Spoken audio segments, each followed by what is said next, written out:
Hey everyone, my name is Yamuna, and in this video I'm going to be showing you a recording of a presentation that I made to a group of my 6 and 7-figure entrepreneurs that are in the Conscious Business Mastery program.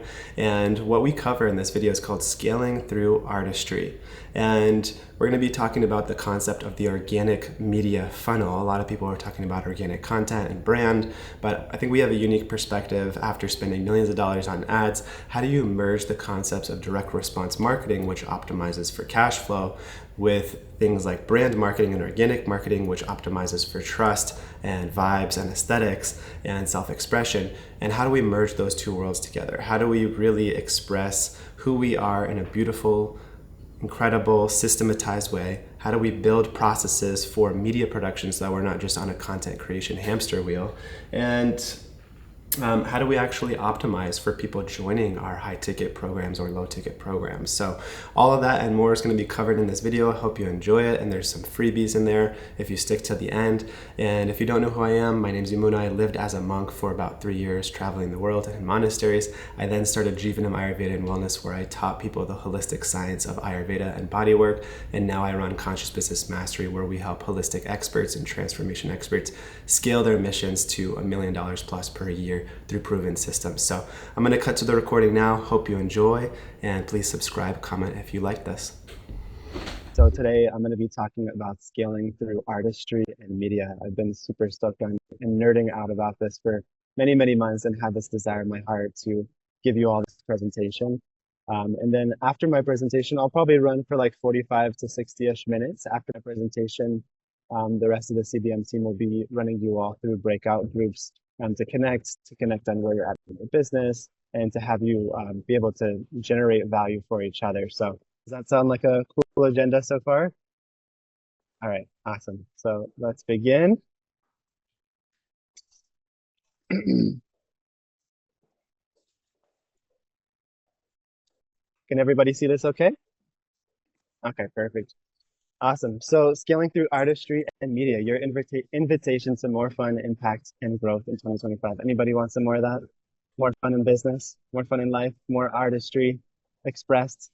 And just a drop a one in the chat if you feel like there is a part of you that's quite artistic, that, whether it's aesthetics, music, writing.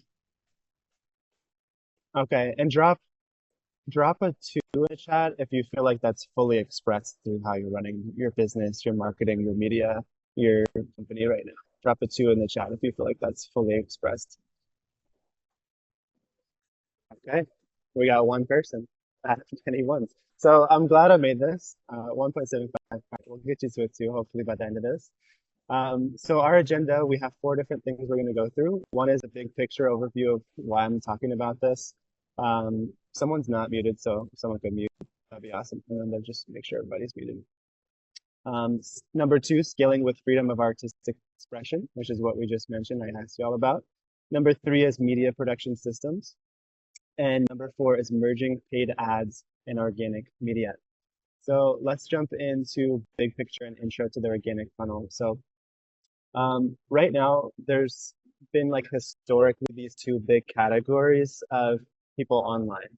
One is like the online entrepreneur, and the other is like these kind of online creators and influencers. Like they could be YouTube creators, big Instagram pages, and there's pros and cons to each of these. And there's somewhere in the middle that I'm seeing a lot of opportunity for. If someone can kind of really master the entrepreneurial business side of things, but they can also really understand content, and specifically like an organic content funnel. And I'll get into what that means and why it's important. I think there's a huge lacking upside to be accessed in 2025. So for creators and influencers, the language of a creator is story, right? They tell stories. And the archetype is they're like artist types. Their weaknesses is that they lack offers, monetization systems, and business acumen. Right, I've been at so many different masterminds and spoken to so many creators through sales calls, and in our greater CBM community, who have 50,000, 100,000, 200,000, 500,000, a million, 3 million followers, and they're just not actually able to make a real good offer. They're not able to monetize. Many people conflate having a big following with business success, but there are people with zero following making millions and millions and millions of dollars and massive impact that don't even have Instagram accounts. And there are people with massive Instagrams and massive YouTubes that are making nothing, that are making $1,000, $2,000 a month. And so I'm going to be talking about that. So that's some of the weaknesses of the creator and their strength. They're really great at building community, at creating emotions in other people, gaining followers, and creating experiences that are aesthetically, visually, and like the sound engineering, all that is like a beautiful curated experience. Anybody have like creators like that that they follow that you just feel like immediately you're being taken into an experience? It's like, wow, I'm in their world now. Like I want to be this friend. Anybody here, raise your hand if you have somebody that you feel like you're kind of friends with that you've never met. That's just like a cool Instagram or YouTube channel or podcast. You're like, man, I really like them. Like I really vibe with them. Okay, cool.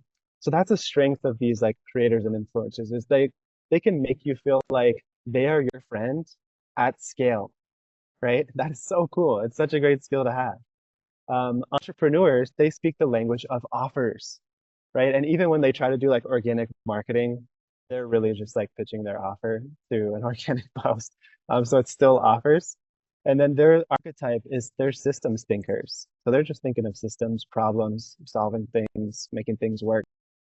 Their weakness is all the things that the creators are strong in, and their strength is pretty much all the things that the creators are weak in. So I'm seeing this big gap in like online entrepreneurs that don't really know how to create an organic content funnel, which is different than just producing content and having a following, by the way. We'll talk about that.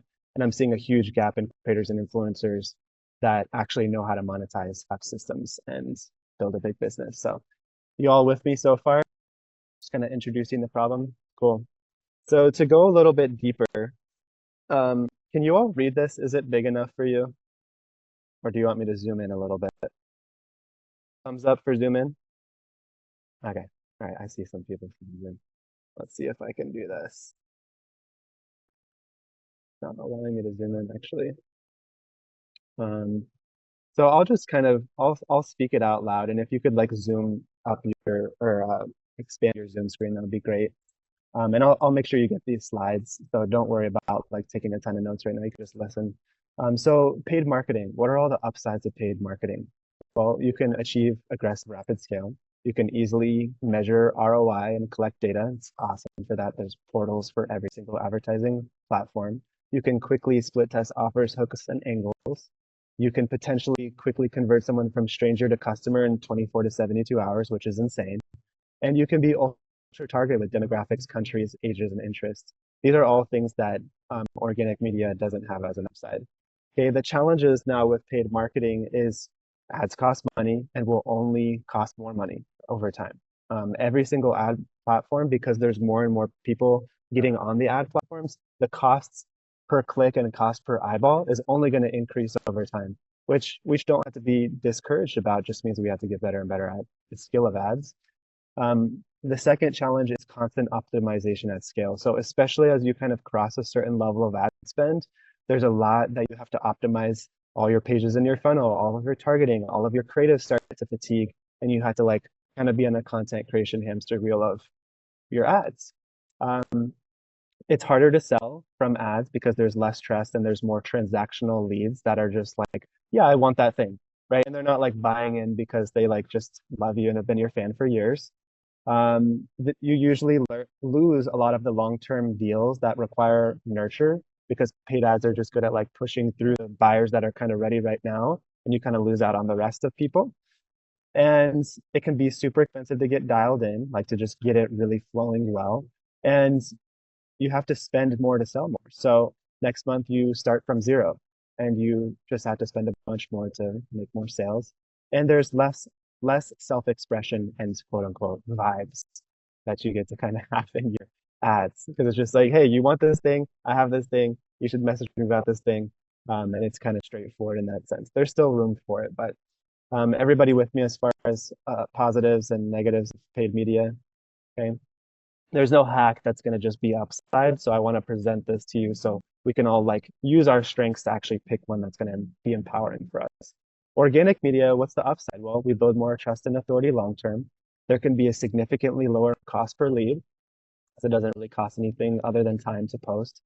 There's a compounding effect that builds your following, leads, and clients with outsized returns over time, right? So as you have 10,000 followers and then 30,000 and then 60,000 and 100,000, more and more of those people convert long term over time and become clients. And so it has this kind of like steamroller effect over time if you're doing it right. And then you have deeper relationships with the community and the feeling of friendship without even meeting them, right? That feeling of friendship that a lot of you said you've had with certain creators out there. And you can kind of sell vibes instead of having a really defined product. So what do I mean by that? If there's creators out there with millions of followers and they just love Andrew Tate or whoever it is, right? Like pick someone out there. It's just like hearsay. I don't know anything about Andrew Tate's products, but I heard they're kind of bad. But the thing is, because people liked him, they're just like, yeah, I'm going to buy anything that he says, right? Because they like him. And so when you don't have to have as dialed in of a messaging and a product when you go all in on organic because people just buy more so because they like you and they want to be with you and they want to experience more of you in a different setting. That's an upside of organic. Now the challenge is building an engaged audience can take many months or years to see traction. You can be on a content creation hamster wheel, which demands time, scripts, videos, editing, publishing, sharing, and you can be at the mercy of algorithms. And if you lose your account, your lead gen practically goes to zero. And there's less of an ability to like throttle that aggressive growth, right? Like I said, it can take a lot of time. So those are kind of like the traditional, like, um, what's it called? Like two traditional top two approaches, but I want to kind of present like a hybrid media model, which asks us to try to optimize for the upside of each approach while trying to reduce the friction and the downside associated with each of them. So does that sound like something worthwhile? Okay, okay, cool. Um, so this is the organic media funnel, which is different than just being a content creator. This is the process of taking people from what we call a rented audience, which is any social media account, whether that be YouTube, Instagram, LinkedIn, etc., to our owned audience, which means we actually own their email and own their SMS contact and name, phone number, excuse me, and then taking that owned audience and turning that into a monetized audience, which means paying customers. A lot of people that are kind of in that creator and influencer world, they just build a rented audience to build a rented audience, but they're not actually taking them through an organic media funnel. And the reason we want to take them from a rented to owned is because, again, at any time the algorithm can change, at any time your profile can get taken down. And we don't own those audiences if they're on our social media profile. So we want to push as many of those people from our socials into email and SMS so that we can retain them for life and then turn those people into paying customers. So that's a little overview. Let's take a deep inhale. Exhale. Okay. Scaling with freedom of artistic expression. Okay. So my question to all of you, and I want you to just write this down. What parts of you are not visible in your content funnels and marketing right now? So if you have a pen and paper or a notepad on your computer, what parts of you are not visible in your content funnels or marketing right now? Okay. What is it that lights you up in life that you're passionate about, that you nerd out about? That's super important part of your existence. That's not visible, or opinions you have, perspectives you have. What parts of you are not visible in your content funnels and marketing right now? Write it down.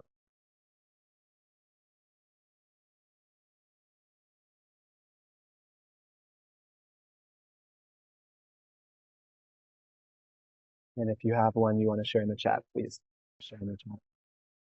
Part of you missing from your business. I'll give you another 20, 30 seconds to wrap it up.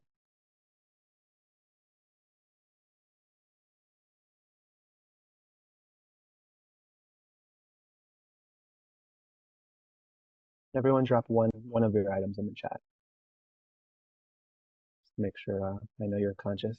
You don't have like your AI clone just attending this workshop on your behalf, taking notes.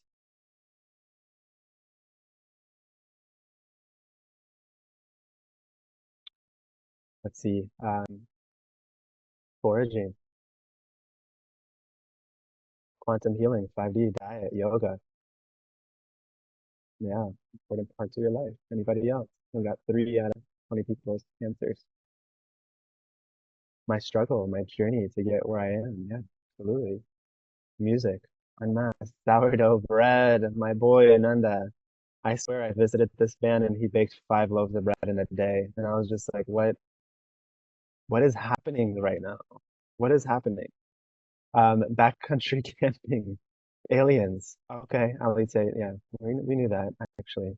Micronutrients, my personal life, poetry, fitness, guitar, passion for plant medicines, hiking, the power change, writing new narratives to write ourselves the future, philosophy. Yeah, all beautiful.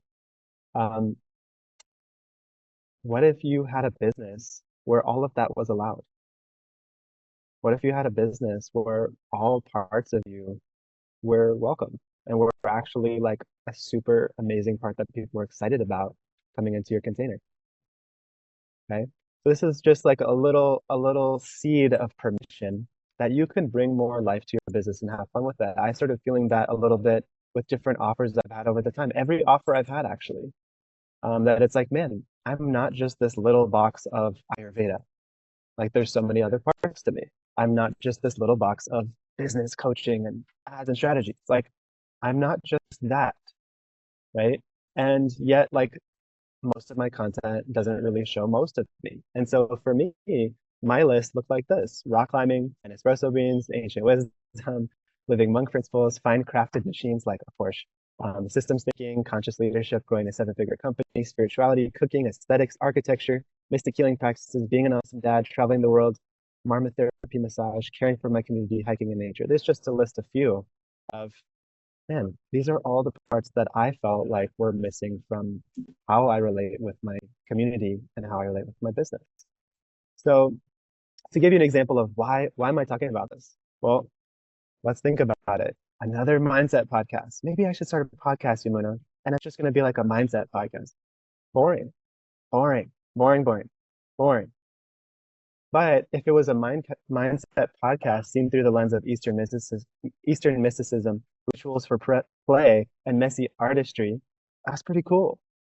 Why? Because it actually invites more of that person's like cross of interest in, and it'll excite a certain person way more, like a smaller group of people way more, instead of like a larger group of people not at all, right?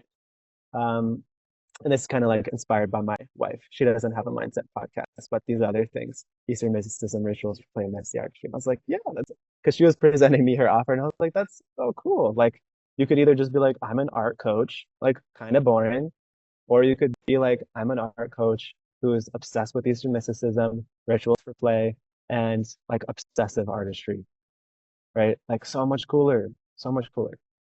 So information is a commodity, right? Most of the information that each of us is selling is probably out there somewhere. We learned it from somewhere, and it's probably out there for free on YouTube and some books. People can find it, right? And so your vibe and who you're showing up as becomes a differentiator and acts as your targeting mechanism. Okay. So like if you think about it, like in paid ads, right? Like we're picking like the demographic and the geographics and the interests and blah blah blah.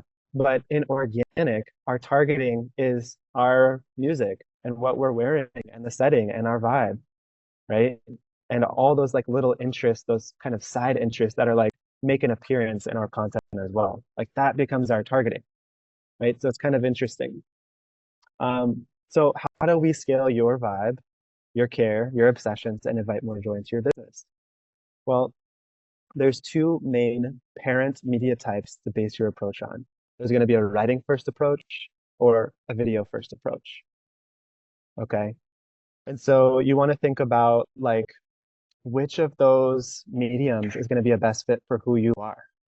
Okay, maybe if you don't like being on camera or sharing your voice, you're going to go for a writing first approach. And those are things you can post on platforms like Twitter, like LinkedIn, like newsletters, like carousels and quotes on Instagram, et cetera, right? You can really leverage writing throughout all those platforms in those ways. A video first approach, that's if you like creating aesthetic experiences and being, charismatic and speaking. And even if you're not super charismatic, you can create cool visual experiences and like, designs for people to see with their eyes. And that's going to be platforms like YouTube, like Instagram Reels, et cetera, et cetera. So we'll talk about that more, but put in the chat, like if you were to kind of go all in on one approach or the other, which one do you feel like would be more of a fit for you? Would it be a writing first approach or a video first approach? So Jimmy says video. Who else?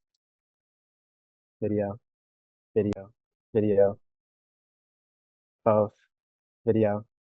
Yeah, Adam, I kind of agree, like both, because like any video is like starts as writing before it's a video, in my opinion. But just for the sake of like distribution, I think it's important to kind of define like, am I primarily a writing first approach kind of person or a video first approach kind of person? So both are obviously important, both are powerful, but I think it is very helpful to kind of have a primary approach. So writing, so want to do more video, hybrid, want to do both, videos more flowing edge, video, writing, both, writing, video. Awesome. So this kind of inform how you can implement the rest of my presentation. So just we'll run with it for now.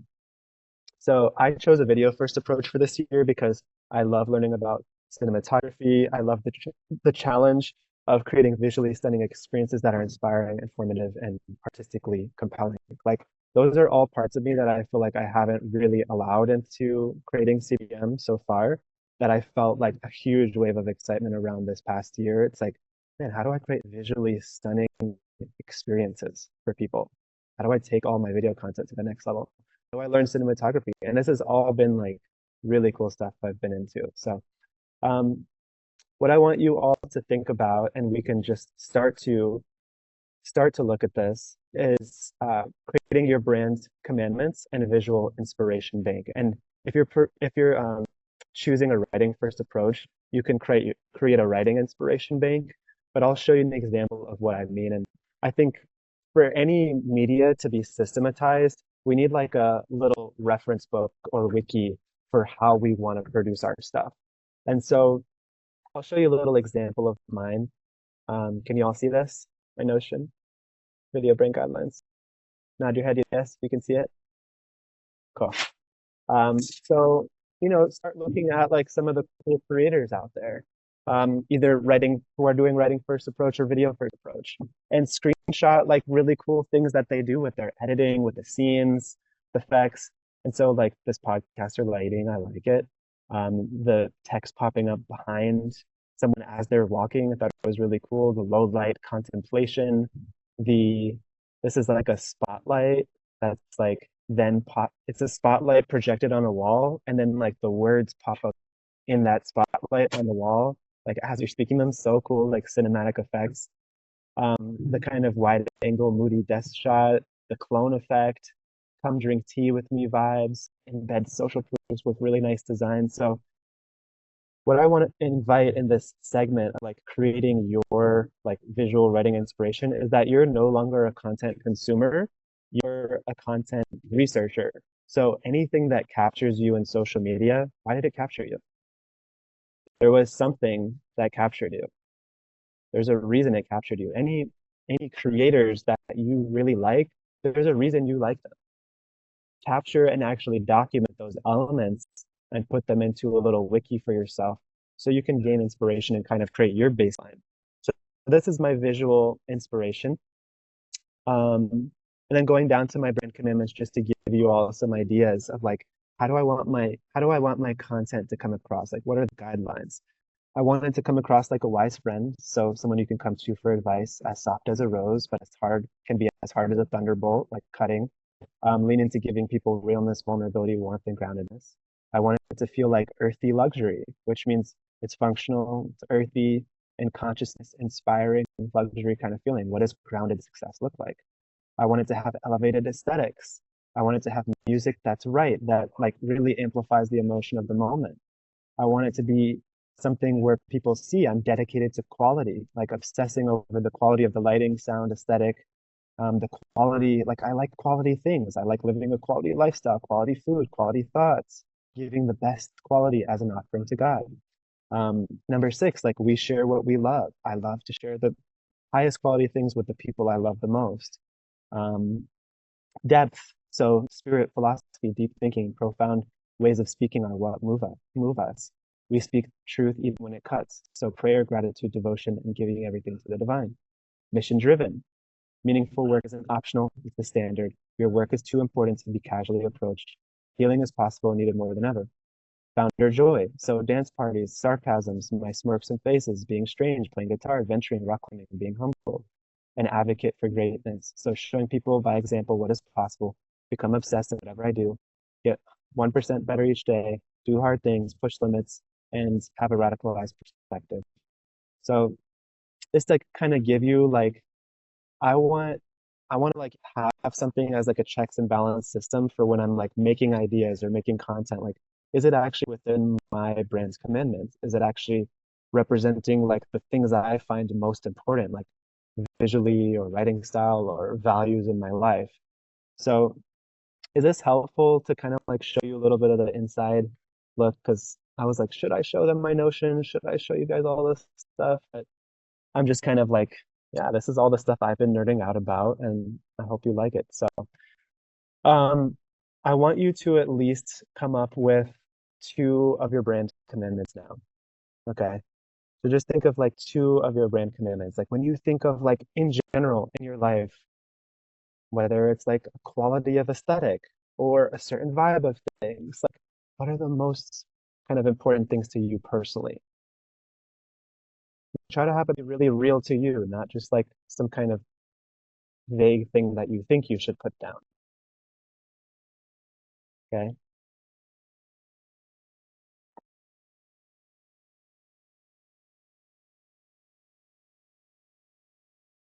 So put down at least two of your brand commandments.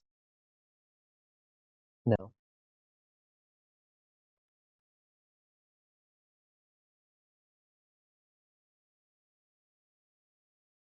And what do those actually mean? Right? Because if you just put something vague and don't actually spell out, well, what does that actually mean?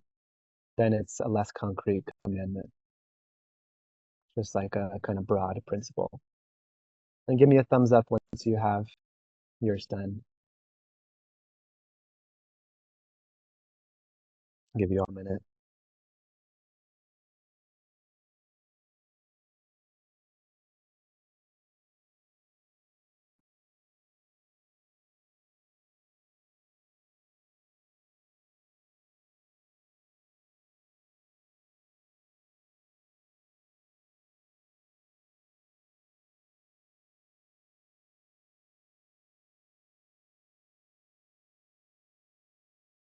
Give me a thumbs up if you're complete. Okay, got two people, three, four, five, six, seven, eight. Okay, I'll give you guys another 10 seconds or so, and you can always go deeper on this. I had 10, so I just wanted you to at least get something down on paper. So just wrapping up whatever you're writing, and we'll move on. Let's take a deep inhale together. Exhale. So this next session has been a huge game changer for me because literally I avoided all content because I was like, man, I can just spend more money on ads and never make another piece of content again. And I can make a bunch of money and help a bunch of people. Why would I ever spend an hour making a reel that gets like 6 likes and my mom is the only comment on it? And she's like, great job, honey. And I'm like, shit, I spent an hour and a half on this. I thought it was so deep. I thought it was so good. But everything I'm about to share has really changed that for me. And I've also just been seeing like in my industry, like kind of bigger people in the coaching industry, everyone's kind of going this hybrid direction. And they keep saying it. They keep saying it. And one of the mentors, I'm actually with him right now in Nashville. He was saying, so many founders, they say, oh, well, like I'm running my calls, I'm running my clients, I'm running my ads, like I'm running my team, like I don't have time for content, right? And he's like, bro, like if you are like the person with the most potential for influence out of your company, and if you're a solopreneur, then that is automatically you. Um, and you can't find time to multiply the person with the greatest influence in your company, which is you, then what are you doing? Right? Nobody on your team can influence people in the same way that you can influence people. And so why aren't you making time to systematize this? And so we both saw, all of us here saw those charts of the upside and downside of ads and organic. I'm going to try to show you a way to like down regulate some of the challenges of organic right now.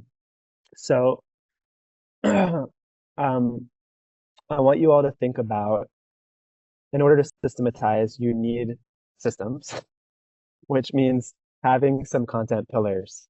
These are like the core theses that you're going to be speaking around. And that again is another checks and balance. So the commandments are more like the general vibe and values of like your content ethos. And the content pillars are like the actual topics. And so mine, for instance, for Conscious Business Mastery, it's building transformation missions, systems for scaling impact, conscious leadership, and spirituality and philosophy. Those are my four, and everything I produce is going to go within those four buckets. Cool. So I want you to take a moment to think about like three or four items that are going to be like your categories of topics. Okay, and we'll go deeper from here.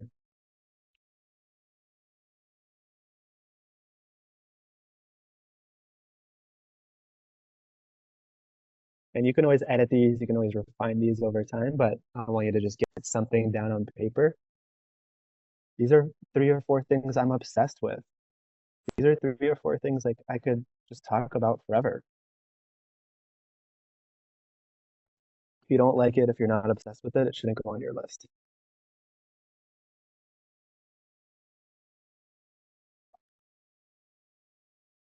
And don't put something down that you think should be there just because there's other like trauma coaches talking about this or like other yoga teachers talking about it. It's like, who cares?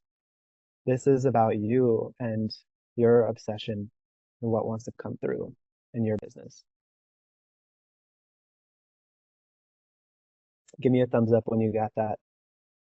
You got that down. Okay, 1, 2, 3, 4, 5, 6, 7, 8, 9. Okay, cool. So y'all can come back to that. I know I'm breezing through that on purpose. I want to just introduce these concepts and give you a big picture. We can always go deeper on it, and I'll give you this presentation too. So here's four ways that I've been easily creating a lot of content these days. The first is documenting over creating. Oops. Um, so like for instance, the Q&As that we have. I'm not only like having that on Zoom with like Fathom in there, but I have like a 4K camera that's on the side, like recording me as I'm speaking as well. And so all my Q&As, like think about all the things that you already do in your business that's related. So like Q&As, events, sessions, lifestyle. Obviously, you should have consent if like clients' voices or faces are going to be involved. That's super important. But outside of that, like just recording your face and your side of things, you can just document instead of thinking like, man, I have to set aside so much time for content creation. You're already speaking about your topics. You're already presenting to your clients. If you just had like a nice iPhone, even on 4K setting, sitting on a little tripod, recording you while you teach your clients or while you're in a Q&A, that can be clipped. That can be turned into many, many pieces of content. I'll show you how to do that. Oops, it keeps changing. So the second is that content comes from your contentment, right? Real good content is going to come from your personal contentment. And that personal contentment is going to come when you're filling up your cup. So your content pillars, how much are you filling up your cup around your pillars? How much are you drinking in like a honeybee inspiration from those pillars, right? When you're hearing, when you're listening, like I can't even count. It's just been countless hours of reading, of watching YouTube, of listening to podcasts. And I do a lot of that consumption while, I'm driving, while I'm in the shower, while having lunch, if I'm eating lunch by myself without my family. And I get to consume a lot like that, right? And those in between moments while I'm taking 10 minutes off of my computer and making myself a coffee, I can hear 10 minutes of a podcast. And I'm just drinking in, drinking in, drinking in, drinking in, because content's going to come from when those topics are actually alive within me, instead of me just kind of thinking like, oh, let me think of like kind of what's going to be inspiring. It's like, no, there's already inspiration. Let me just document it now. It's much easier to make content when you're naturally living in a place of inspiration and you're like systematizing inspiration and then you're just documenting that inspiration. Does that make sense? No, cool. The third is a chapter reflection. So I've spoken to a lot of you about this when it comes to your sales processes. Um, to really like enter the chapter of the journey that your prospect is at. Like they might be at chapter 3 of their, thyroid healing journey, and you might be at chapter 10. And you have to go back to chapter 3 and think, what are the thoughts that went through their mind at that stage? What are all the challenges? What are all the things that they didn't know how to do? What are all the things that they're struggling with? And what I want you to do is just think about that for yourself, right? Think about like the particular transformation or service that you provide, and then think about a year ago, 3 years ago, 5 years ago, 10 years ago, the deficiencies and learnings and mistakes you made around this thing in your own life, right? So I think a lot of people struggle to make cool content because they're just like trying to teach other people what to do instead of sharing what they did themselves, and trying to like grasp concepts from like grasp inspiration from the air of like, oh, like I think my audience would like this, right? No, well, you know what you went through, just speak to it. And just because it's your life, like you've kind of normalized it and made it like a little bit boring. But for someone else, it could be just the thing that they needed to hear to get through from chapter 3 to chapter 4, even though that's not a significant jump for you when you're at chapter 10. That doesn't matter. The content's not for you, it's for them, right? So just remembering that. And then GPT, um, I don't recommend putting out GPT content as it is, but I do think because actually I've heard a lot of platforms are down regulating AI content, and just like reducing reach, and they don't like that. Like they actually, it's like kind of coming full circle to like where if you're actually a human creator, then it's like, yeah, we want that. And that's not to say don't use AI. I think AI has um, a massive opportunity for sure.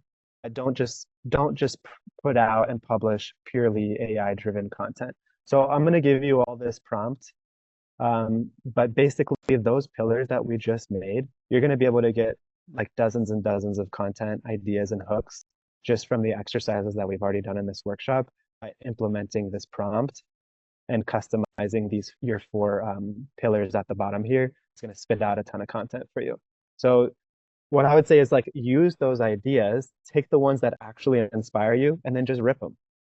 Just rip them in a reel, and get them recorded. So GPT is great for ideation, but I wouldn't publish exactly word for word what's in there because you're going to get downregulated. And also, people want to buy from people, not from robot version of you, right? That's my opinion.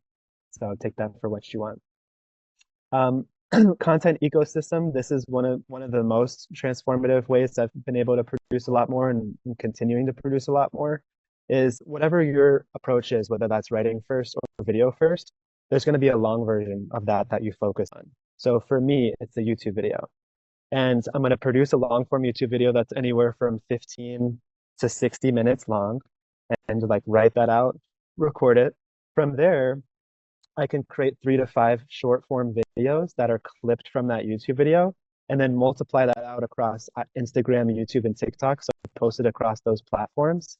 I can also pull at least 2 to 3 newsletters out of that writing. So taking the outline of the YouTube and turning that into a newsletter, writing a newsletter around the release of the YouTube video itself, pulling out pertinent quotes and charts and whatever from your YouTube video and putting that in a different newsletter so you can at least get 2 at the bare minimum newsletters out of each YouTube video. And then taking out really awesome quotes, texts part. So you can, anything from your video, you can either take the transcription and put that into quotes and carousels, like text carousels, or from the writing that you did before making the YouTube video, you can take that writing and put that into quotes or carousel posts as well. So we see how we can turn one core piece of long content, like video, into 15 to 20 pieces that are distributed across multiple channels. Is that clear? Is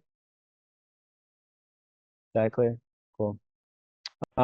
And what I would recommend is that you don't just like barrage people with all of those 15 to 20 pieces like in a short period of time. What you can do is like release that core piece and like maybe one short form video associated with that core piece to like promote the YouTube video, and like one newsletter to promote that YouTube video. But then beyond that, all the other 12, 10, 12, 15 extra pieces that you made, you wait 4 to 6 weeks to post those. So that it's always spaced out and you can trickle out content from that one topic, but throughout a larger distribution and span of time. So that it's not just like one topic and barraging people with that 20 times. Does that make sense? Cool. All right, so there's a few different formats that I think it's cool to play with. There's, these talking head reels, which just self-explanatory. There's B-roll reels, which is like not me talking at all, but it's just text overlaid over video. Those are obviously very easy to produce because you just take a bunch of B-roll of your life, and then you put text on top of it, right? And those can do very well. There's animation reels. So you've seen like our video editor has made a bunch of cool animations. And then there's 2 types of carousels that I do. One is a tweet and quote carousel. So it's like a Twitter post that you swipe through. And then the other one's a raw carousel, which is like all different like pictures of your life, like memes, like cool quotes, and you just swipe through and it's like 8 to 10 cool pictures of life and lifestyle and things that are happening in your existence. And then on YouTube, I showed you some of these screenshots already, but there's a vlog style of YouTube, right? Which is just like, follow me like in my day and like sit down and have tea with me. There's value dense strategic, which is like very high level, like tactical kind of training. There's explainers, which is just like explaining like how I went from this to this, right? And then there's cinematic, which is like really a lot of storytelling, a lot of visual and audio, kind of elements to it that create a feeling and curate a journey, like a really amazing journey for you. So there's a few other resources I want to share with you, but I didn't want to overwhelm you in this presentation. So, oops, that shouldn't be there. But I wanted to share my gear stack, my software stack, my Notion workflow, and my personal media team building thesis with you all. So I'll make sure to do like a little follow-up post about this presentation on school, and anybody who wants these particular resources, you can just comment under that post and I'll make sure you get like level 1 gear stack, level 2 gear stack, level 3 gear stack as far as production, and then software like level 1, software level 2, software level 3, and then like how I would build out my personal media team and how I am doing that. And we want to go to a 5+ person media team by the end of this year, and ideally match our organic revenue to our paid ads revenue by the end of this year, which is a very massive goal because we're doing a lot through paid ads right now. And then show you my Notion, give you my Notion workflow template for Instagram production, and like kind of give you an overview of how I'm using this to approve ideas, get them produced, get them scheduled, published, and like put the gems that are performing really, really well in one category so I can reproduce things similar to them. So I'll make sure anybody who comments gets those things. Let's take one more deep inhale and exhale. Y'all with me still? I know I'm blasting through this. You guys cool? Should I continue with our last point? Okay, cool. Just want to make sure you're all engaged and enjoying it. I'll post that in school, and if you want it, you can comment under the school post, and I'll make sure you get it. Okay, I just needed an extra minute, and I didn't want to overwhelm you with a bunch of charts and sheets and stuff in this presentation. Um, okay, number 4, merging paid ads and organic media. So let me actually get my little notes from this. 1 second.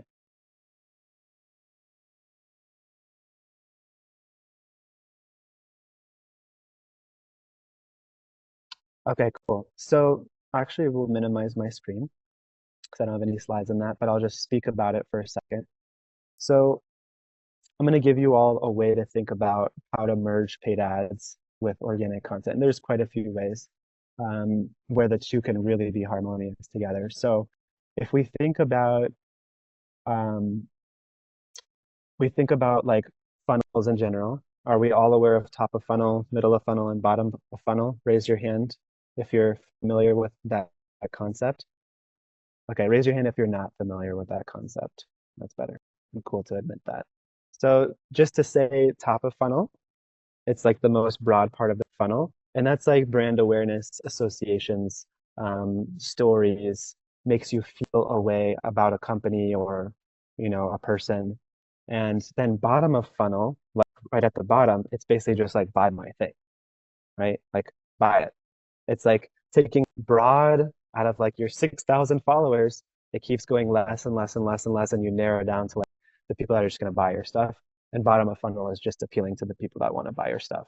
So I'm going to give you a story I heard actually through a podcast I was listening to recently. And it was the story of New Balance. Everybody knows New Balance, the shoe company.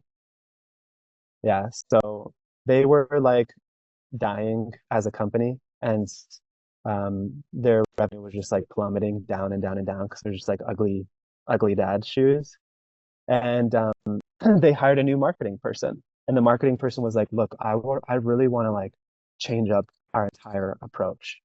Can I just like shoot for the stars here with my marketing approach?" And the CEO was like, "Yeah, like let's give it a shot. Like obviously we're dying here." And so basically 70% of New Balance's marketing budget was to that bottom of funnel market, which is just like buy shoes, buy shoes, buy shoes, buy shoes. And 30% of it was like vibe, culture, brand.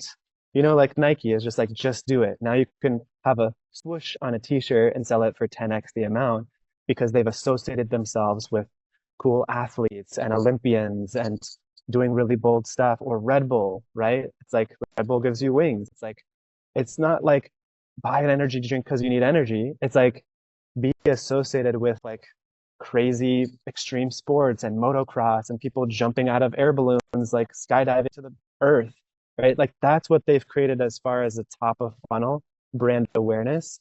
And New Balance, this marketing officer said, let's change it from 70% being like these very direct ads and 30% being brand, and let's swap the ratio. So let's have 70% be selling the vibe of New Balance, for lack of better term, and let's have 30% just be like ads that are like buy some need new shoes, right? To simplify it. And basically for 12 months, nothing happened. And then the next month, the company ticked up. The next month, the company ticked up, ticked up, ticked up, ticked up, and it was exponential growth after that.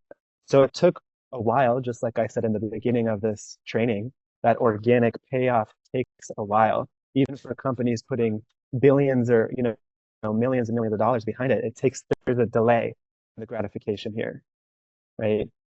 So, um, but then they skyrocketed. And then I just posted a little carousel of some of my top like kind of funny ads, and it was just a New Balance shoe, and it said worn by dads in Ohio and supermodels in London. And that was the New Balance ad. And I was like, yes, like this is now the association. They got a bunch of like young, very hip people to start wearing these like traditionally like very ugly, like canceled type of shoes. And now they're like hip, and now they're like really cool to have on young people. So that's kind of giving you an idea of like In my company, we're doing 100% paid media and like 0% brand marketing. Uh, 100% just trying to get the bottom of funnel people who are ready to buy right now, get them into a call, get them signed up, right? And by the end of this year, what we want to do is have it be 70-30. Okay, so at least 30% of our total marketing spend goes into a media team, having a personal media company. So far we have a social media manager that's part-time, and then we have a YouTube video editor that's like actually a film director in Colombia. They have shows on Netflix and all these really cool stuff. That's a brand new hire. So we haven't released any videos with them yet, but I'm super excited because I just got my first video back from them. And then we have our short form editor, T, who's like going all in on these new brand commandments. And so by the end of the year, we want to add at least 3 more hires to that team and put my money where my mouth is and really go to that 70-30 spend. So if I'm spending 60 grand on ads, that would mean that I should spend at least 18,000 a month on a media team, right? So just thinking about that perspective of 70-30, at least. What if you increase that ratio for yourself, right, over time? So a few tactical things you can do with organic, with paid ads and organic is when you're running your ads, you can run your direct ads that are appealing to bottom of funnel people, but you can take your best pieces of organic content and retarget anyone who's seen your ads or anyone who's been to your website or funnel. And that's going to give them more brand awareness. It's going to create more trust. It's going to bring down your cost per lead on your other ads. And it's going to have people be more aware of you as they go into your funnel, opt in, book a call, etc. You can also target people who have opted in, retarget people who have opted in but haven't booked a call, and give them specific content that's organic. And just it'll be a very low cost for those ads because it's a very small pool of people. Instead of advertising to a broad group of 20 million, now it's just the 5,000 people that interacted with your funnel. So it's a very, very small budget you need for something like this. So you don't have to break the bank to do this. It's also, as you build your organic, I've said this so many times, but um, it's taken me a long time to get to it. But essentially thinking of your Instagram profile as a business card, right? And if your business card is just like totally whack and is totally confusing, and you're running paid ads to give out that business card, it's going to convert not very well, right? And so I still see a lot of you guys with very confusing Instagram bios, with profile pictures on your social medias that are not good, not like professional headshots of you, with content that's like you and your cat as like some of the top content on your page. It's like if I have 20 seconds to understand, is this person legit? Can I trust them? And should I take a next step with them? Just by judging off of your profile picture, your bio, and your top 3 pieces of content, am I going to take the next step? Or am I just going to keep scrolling and move away from this person? Are you doing a good job of that? Right? So look at your Instagram. Look at if like the layout of those top 6 to 9 posts, because that's all really people see when they come to your profile is like the top 6 or 9 posts. So you can even keep the top 3 on your profile pinned the same all the time if they're really good. Does someone know explicitly who you are, why they should listen to you, how you can help them, and what the next step is right when they come to your profile? Do they know that? Yes or no? If not, like you're probably losing out a bunch of money on your organic and a bunch of money on your paid ads if that's not optimized. And it wouldn't take you long to optimize it. It'd take you an hour and a half to get your profile picture, your bio, and get a post or two that are optimized at the top of your feed. So you can check out, you know, I'm obviously, still learning, but you can see my personal page. It's like you can see like there's high quality stuff at the top and training world-class healers and scaling businesses. Used to be a monk, join my free newsletter. So it's telling you what I do, right? Some like other kind of cool, unique differentiator I have, and it's telling you exactly what to do, and it's having a link that's directly there, right? And then in Conscious Business Mastery, right? Helping holistic thought leaders create $1 million a year missions through proven systems. Join my free school. So it's telling exactly who I help, what I help them with, and what a next potential step is, all in the bio. Okay. And it has that link in there. And then the top three posts, which I'm going to update soon, but they've worked. It has 461 likes, 259 likes, 650 likes. This is like introducing here. This is who I am. This is what I do. This is why you should listen. Here's how I can help you. And welcome to my community. I'm so stoked you're here. Comment, start below, and I'll get you our free school right now. Right. And I'm getting engagement on that post. And I'm getting leads from people visiting my account that would have just naturally not been leads. Right. And then testimonials right at the top. And if you don't have testimonials, then super valuable posts right at the top. And these are pinned here forever, right? Along with all the other ways people can start to get to know me. So I want y'all to optimize that. See what else I have. There's a lot I have, but the last thing I'll share for now, just for sake of time, is the more organic stuff that you do, especially really good writing or really good like YouTube, um, the more you can add those things in to all of your paid ad funnels. So what do I mean by that? When someone opts in, boom, now they get a text and it's your best YouTube video along with that text, right? And the more people consume of you, the more people trust you. And the more people trust you, the more they convert. And so you don't want your funnel to just convert the readiest to buy people. You want it to also convert people who needed a little bit more time with you. And you want to present that opportunity almost immediately to them in your paid ad funnels and email sequences. Like, here's my top 5 resources, right? In that first 1-2 emails that they get from you when they opt in. And it's like 3 incredible YouTube videos, 2 awesome pieces of writing. Like, if they consume all that, how much more ready do you think they'll be on a sales call, right? That they have in 3 days from now. If they consumed every long form piece of video you have and every great piece of writing you have before your sales call. So there's a lot more I could say, but I think I've already said a lot in this. So that's what I have for y'all. I hope you liked it.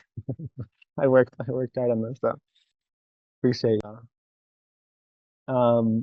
Yeah, I guess I can open up for maybe 1 or 2 questions. I am like missing a presentation at this event, but I had to give this training to y'all. So 1 or 2 questions, or if you just want to share an appreciation or a takeaway in the chat, that's also acceptable. Yeah, I just want to add, hearing what you said at the beginning about like bringing both like the business aspect and the creator aspect together. It's just kind of like a big permission slip to just kind of like play with it.